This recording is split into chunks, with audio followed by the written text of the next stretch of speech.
province to overcome this.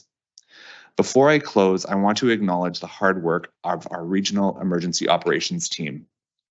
Yesterday, I received feedback from someone within the BC Wildfire Service who said this was one of the best tactical coordination efforts in their 28-year career. This coordination is possible because of our EOC that is a regional model. All local governments and Westbank First Nation work together and deploy resources to provide a coordinated response to all residents across the central Okanagan. Our EOC team works around the clock during these emergencies to keep people safe. Many have reached out to ask why alerts or orders haven't been lifted, but please know that our EOC team is working with chiefs and everyone on the ground to lift them as soon as possible. We recognize that with the blue skies, people are going to ask even more when are orders and alerts going to be lifted. Please know this is top of mind and officials will update us accordingly. As I said yesterday, some of the most challenging days are ahead. People and communities will learn of monumental loss. This will be a process of grief collectively. As we move into recovery, the needs of each impacted community will be different. Some communities have experienced greater impacts and losses and will take more time to recover. I am confident that our collective resilience will guide us forward. Let us honor the sacrifices and efforts made by so many over the past few days by confronting these challenges with unity and compassion. United as a region, we will recover, rebuild, and restore. Thank you.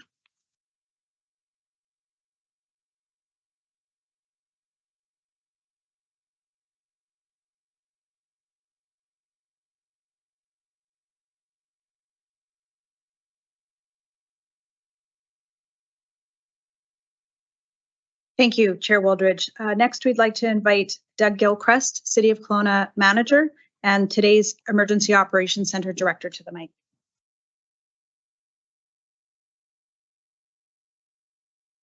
Thanks, Jody. Good morning, everyone. It's certainly my pleasure to be here this morning to provide some much anticipated information and to address you all. I'm your EOC Director today, but I'm also flanked by some of the directors who've been part of this event since the beginning, and I want to recognize their efforts and thank and appreciate all of them. This is our last official daily briefing from the EOC. Our 5 communities have been working really well together in the EOC for the past week on this event, and we also have been working on an orderly transition to the recovery phase. While we recognize the emergency is not over in many areas, and you'll hear from our chiefs on the status of that in a few minutes, we have been working in parallel with those response efforts on ensuring a strong recovery plan. A plan is well underway to help each community with that long road to recovery that Chair Wooldridge has mentioned. We will remain well coordinated. However, the communities being at different stages of this event, the City of Kelowna and the District of Lake Country will start to manage the recovery phase directly in their own communities. West Kelowna, Westbank First Nation, the regional district of the central Okanagan will certainly require more significant efforts with respect to recovery with the assistance of provincial resources and a more robust strategy. Additional information on that process will certainly come forward in the coming days. Our immediate priority continues to be getting people home as soon as it is safe to do so. And I'm happy to report to you today that we will be downgrading some properties in Kelowna, West Kelowna, and Lake Country, allowing more residents back into their homes. The details on that can be found, of course, at Court Emergency website for all the details and maps associated. Well, we have done damage assessments and safety assessments for the areas where people are returning. I want to remind everyone who's returning to your home to be cautious around those properties. Unstable ground, danger trees, and things of the like may certainly still exist. And please do not go into the forested areas around the homes. Those have not been assessed in the same way or investigated. Yesterday, we did speak about the assessments being done on all the properties which have been affected by the fire and promised to get you the information about the number of damage and lost structures. The fire chiefs will be able to speak to those numbers a little bit in a few minutes this morning. Well, this is a devastating loss for many, and certainly our hearts go out to all those who have lost homes or had property damaged. I certainly recognized from our flight around the area yesterday that it could have been much, much worse. Were it not for the efforts of BC Wildfire Service, our local and regional fire responders, and all of the other first responders that were there to assist throughout the event. I want to thank those first responders, both from our region and from all those communities. I know the days have been long and the work difficult. And I also know the fire chiefs and others have been recognizing you throughout the week, but I wanted to make sure you heard it from the municipalities, from the EOC, and from the city managers. I also want to recognize our staff. Staff from all communities in the region have been working extraordinarily long days for the past week. And I want to make sure each and every one of you know how much we appreciate your passion for your community, your public service, and your extraordinary efforts. Moving along to one of the key reasons we're here today, we have been working to get the information about damaged properties out as quickly as possible, ensuring that it is accurate. Later today, we'll have a place on the courtemergency.ca website where homeowners in West Kelowna, West Bank First Nation lands, and RDCO can look up their addresses and get the status of their property.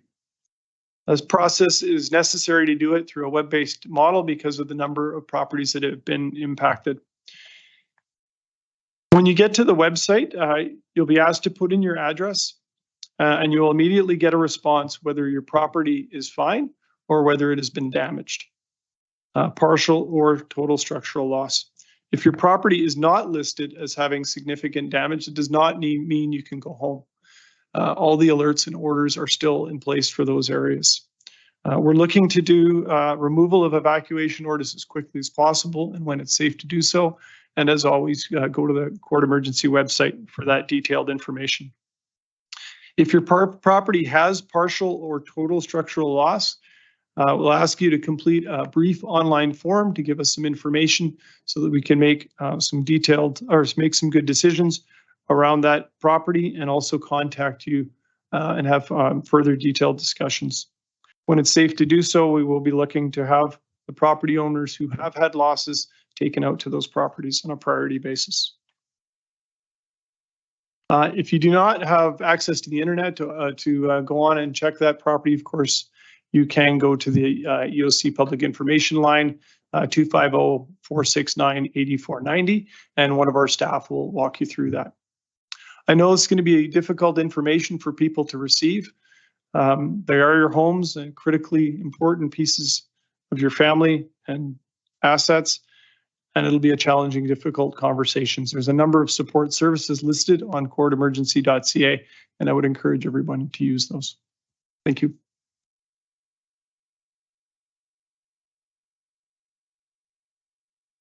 Thank you, Doug. And now we're going to move to some more operational updates. If we could please have Brad Litke from BC Wildfire.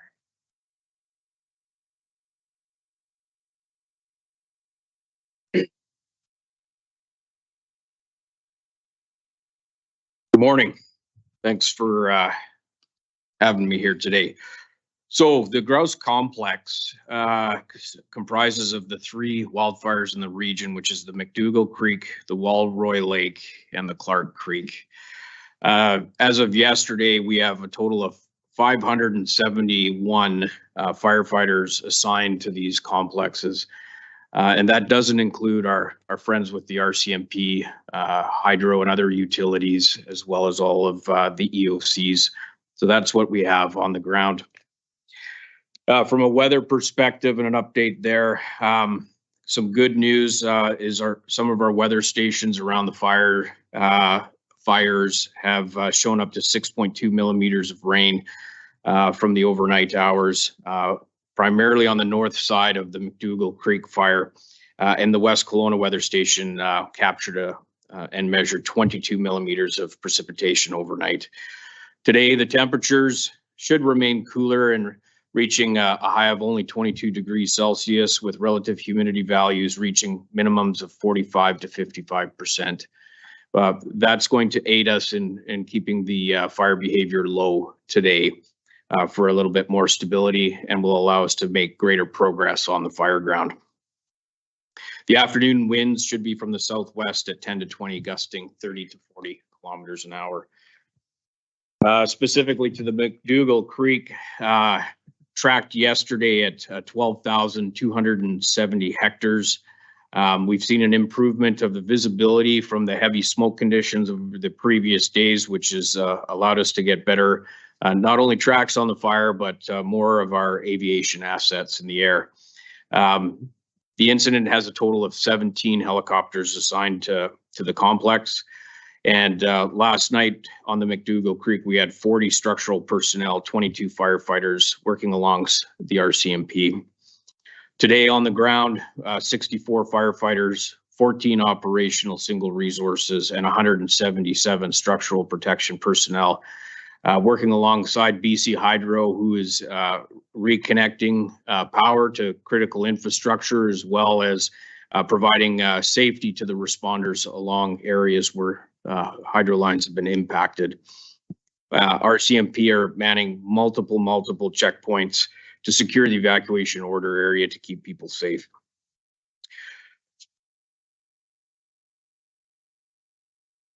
Moving over to the Walroy Lake fire, current size is 794 hectares. Really good progress made on that incident yesterday. 4 operational single resources are assigned today, 55 firefighters working alongside the Kelowna Fire Department, and we have a total complement of structural personnel at 59 that are assisting the Kelowna Fire Department as well as the wildland crews. As mentioned, the crews were able to establish what we call a 100-foot black line, and that's from the fire edge, full extinguishment 100 feet in around the perimeter, and we're estimating that to be complete by end of shift tomorrow. This, of course, will play into us having the ability to work closely with the fire department in order to make recommendations to rescind further orders and get people home. The Clark Creek wildfire, we're estimating that size at 370 hectares. On the fire ground today, we have 2 operational single resources, 63 firefighters, and 69 structural protection personnel. And as mentioned earlier in this briefing, there are some of the evacuation orders that'll be rescinded into alert areas.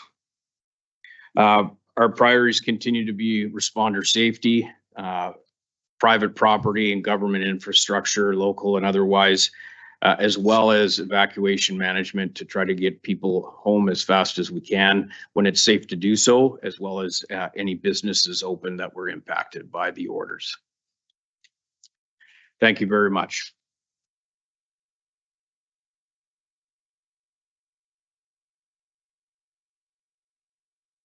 Thank you, Brad. We're going to go now to Northwest Side Fire Rescue Chief Ross Kocharovsky. He's joining us online. If you can bring that up, thank you. Go ahead, Ross. Thank you, Jody, and good morning, everybody. So I just want to start off by thanking an amazing group of people, and that's the Wilson's Landing Fire Department. But first off, a guy who hasn't received enough recognition, someone that I get to work shoulder to shoulder with out here, back when this was just a dot on a map, who hasn't given up one day, is Chief Paul Zidovich. He has not only done an amazing job leading his crew out here, but he's also today leading several task forces. I can't thank him enough for all the great work that he's done and for his support that he's given me out here. And then the Wilson's Landing Fire Department, I've already talked about some of the things that they have faced. They're still continuing to show up. They're doing amazing work around this fire hall, whether it's administrative support, cleaning the fire hall, or boots on the ground. They've done such an incredible job, and Wilson's Landing is out here in full force. I'm happy to report that in the north, we received rain and a lot of it. This, with lower temperatures, is going to really help with mopping up this fire. I'm also happy to report that we now have the numbers that everybody's looking for. But I want to remind everyone that these numbers range from damaged landscaping to total loss. In the RDCO West electoral area, and that is all I am speaking to today, we have had 90 properties either partially or fully damaged. I want to stress that these are not structures, but these are properties, as some properties such as the Lake Okanagan Resort have had several structures on one property. Elawar has a total of almost 195 units within the property. I want to highlight again that the work cannot be complete, or that a lot of work cannot be complete until hazard assessments have been done in these areas, and we will do our best to get you that information and any changes as that becomes available. Thank you. Thank you, Chief. And next, if we could please have Jason Brolin, West Kelowna Fire Chief, come to the mic.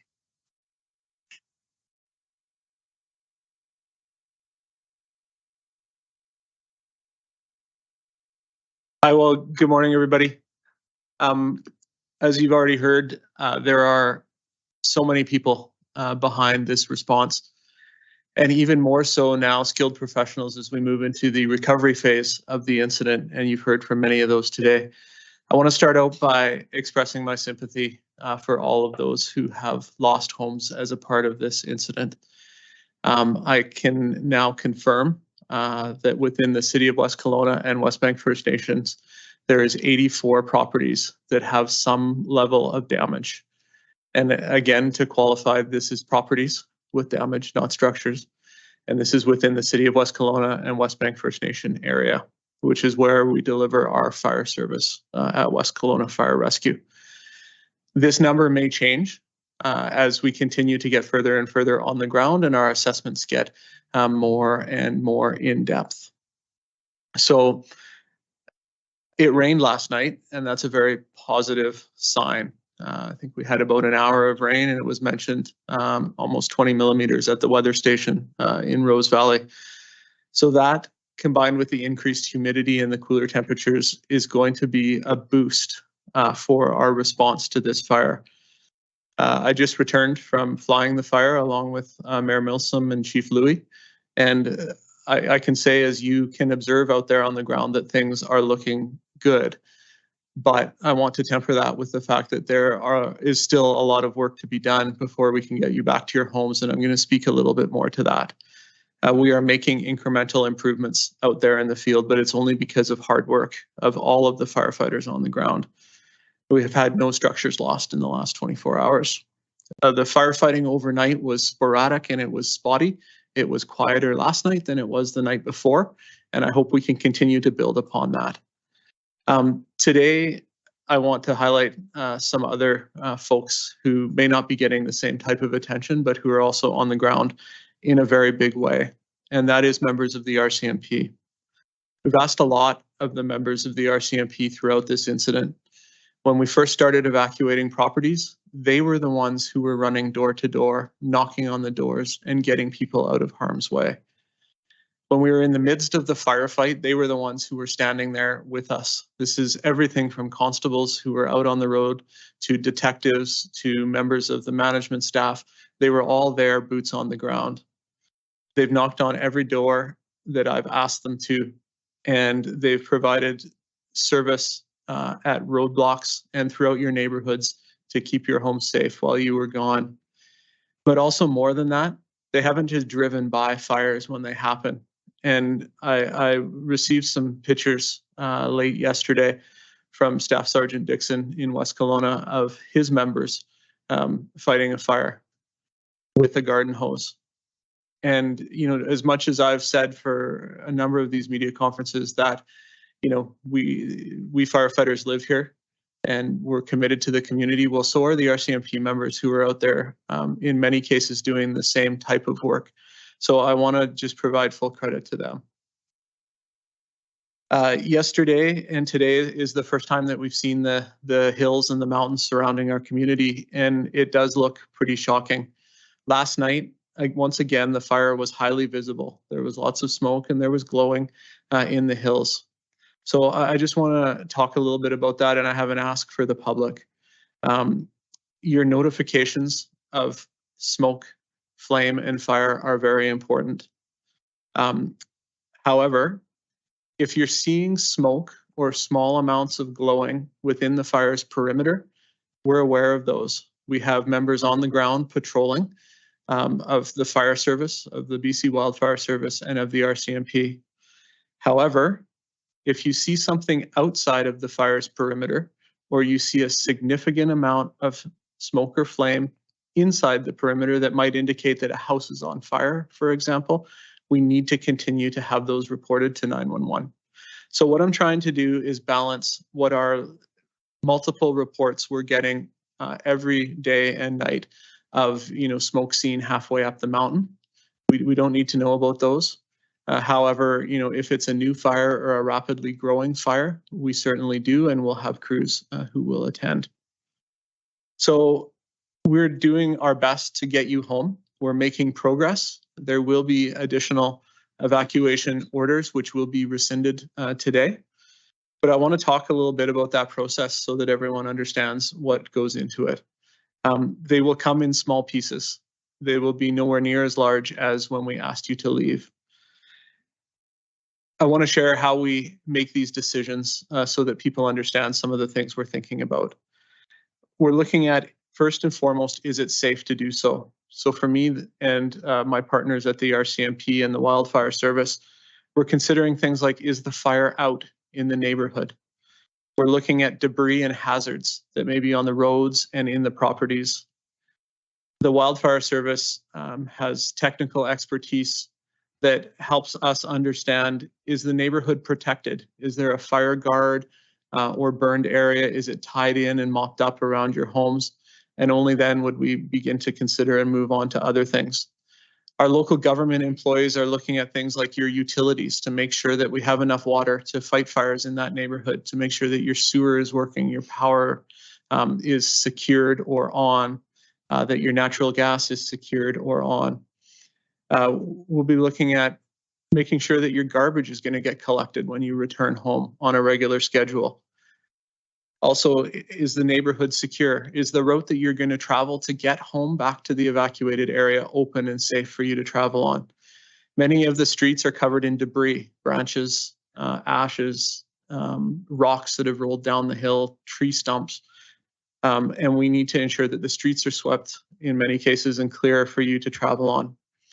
Only then we're analyzing the risk that's out there. Is there a chance that it gets worse in your neighborhood? We want to avoid having to evacuate you a second time if this incident escalates, because it's been proven that people are likely not to evacuate in some cases if they have to evacuate again. So we want to make sure there's no risk of that. And then we're looking at, is there any impact to our operations in returning you home? We have lots of firefighters operating in these neighborhoods. When we return people, we're adding more vehicles onto the streets, for example, and we need to do that in a safe way. In many cases, we're parking on the roads. We have equipment deployed out in the neighborhoods to provide sprinkler protection to structures. There's bladders and pumps and hoses running throughout some of these neighborhoods, and that's a factor to us getting you home quickly. So we put all of those things together. We meet multiple times a day to talk about them over a map and provide recommendations from the BC Wildfire Service to myself and the RCMP, who then analyze them and provide them up to the professionals at the EOC, who then take action on them. So I hope that gives you a glimpse into the process that we undergo to get you back to your homes. I'm feeling some optimism based on the weather. I ask for your continued patience. I thank everyone for all of their support. It's overwhelming to the firefighters, but it's fuel for them and keeps them going. Just before I wrap up, I'd like to thank the media for all of the coverage that they've provided. We've done our best to provide you with 24/7 access, and you've provided us a route to speak out to the evacuees during a very trying time. I'd encourage you to continue that. However, my priority now becomes returning people to their homes, and that communication will often be provided by the other professionals involved, including the EOC. So this will be an ongoing transition away from these regular briefings to a more normal operational tempo. I obviously have a very large fire department to run and a very large operation to work with my partner, Brad, and the BC Wildfire Service. So I will continue to find a way to communicate with the public know that that we will do that, but that there's a whole wide range of professionals now with far more expertise than me as we move away from firefighting and into the recovery phase and getting back to your homes. So I'll do my best to continue to answer questions from the media, and we'll work through this transition. Thank you.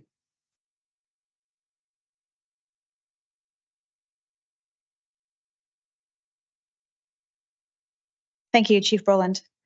So just a quick note from the Public Information Office, as it's been, I think, stated already by Doug, our communities are in different places right now. So with District of Lake Country and Kelowna having moved further ahead, I think, already into the recovery process. And as Chief Brolin just said, we may not end up doing these updates every single day, but we will still be accessible to residents every single day. So all our channels remain at Court Emergency, and we may still do some news briefings or specific information that is focusing on West Kelowna, West Bank First Nation, and the Regional District, because of those are the communities that are still just starting to move into the recovery phase. I've also been asked this morning to address a little bit of information about the Emergency Support Services Program. We're a week into this, and we've seen some extraordinary acts of kindness, but that also means that we're moving into a position where some of the people that were evacuated at the beginning of the emergency will have their supports needing to be renewed. If your primary residence has been downgraded to an alert, or if the order has been rescinded and you're safely able to return to your home, you will no longer be available for emergency support services. They want to make clear that while they're there to support residents, it's not a replacement for your regular home insurance, and it's not intended for people who have tenant and household insurance. One of the really important things to know right now is that if you haven't done it already, you should please call your insurance underwriter, or there's also a support in the Insurance Bureau of Canada. And I'm going to give a phone number now, but these will all also be on the Court Emergency website. So the Insurance Bureau of Canada is 1-844-227-5422, and they can help walk you through the insurance process. If you have questions about insurance coverage while you are still under order, or if you have lost or sustained significant property damage, ESS will still be there to support you with a coordination of accommodation. And if you remain on order, or you have still got significant losses now, you may also be eligible for an extension of your accommodation and supports every 7 days. As they have said previously to you before, you'll get faster service if you have a BC Services card app that verifies your profile in the registration system and allows direct deposit to your account. And you can go to the BC Services app website to get help with registering for that. And then they also wanted you to know that if you do need to go back and re-register for your second set of supports, your first option is a remote number that's 1-800-585-4559, and you can speak to an ESS representative, or you can go back to a registration center in person and wait to be supported. Obviously, if you're able to do that online or by a phone call, that would be a faster way for you to do that.